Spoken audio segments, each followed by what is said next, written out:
Ça dégage non man du ma dégage non mënoo ma dégage mënoo ma dégage fii mënoo ma fi dégage mënoo ma fi dégage fii dégage tout le monde mais mënoo ma dégage individuellement tu dégages tout le monde mais mënoo ma dégage individuellement mënoo ma dégage il peut pas me dégager mënoo ma dégager c'est une autorité il y a des kon boo waxee man fu ma neex waxee mënoo ma dégage tu dégages tout le monde ñu génn mais tu ne peux pas me dégager il faut nga xam sa autorité fi mu yem.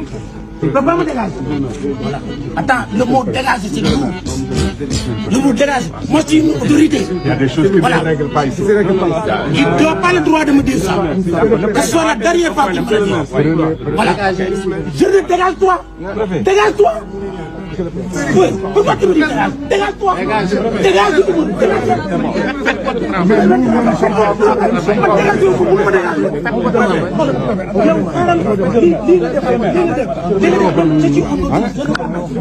Je le constate. Il n'a pas le droit. Pourquoi monsieur le maire? Mais qui te fait yabat? Monsieur le maire. Il n'a pas le droit.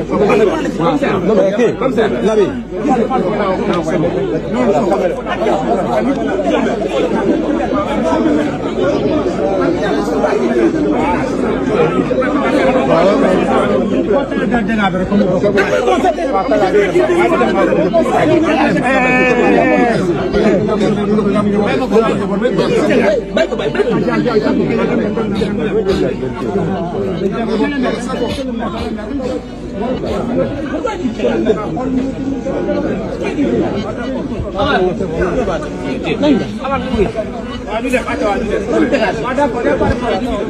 ay nit ñoo xam ne ay escroc la ñuy dem di xaalis fu ne di ko laaj pour ñëw yàq ji bi moom mu dee di jàpp loolu jaadu après man li ma ci war a def dana ko def dañ xam ba xam man loo dégg loo xamante tey loolu mais averti naa yow waroo ñëw ci quartier bi délégué quartier bi yow kenn ñëw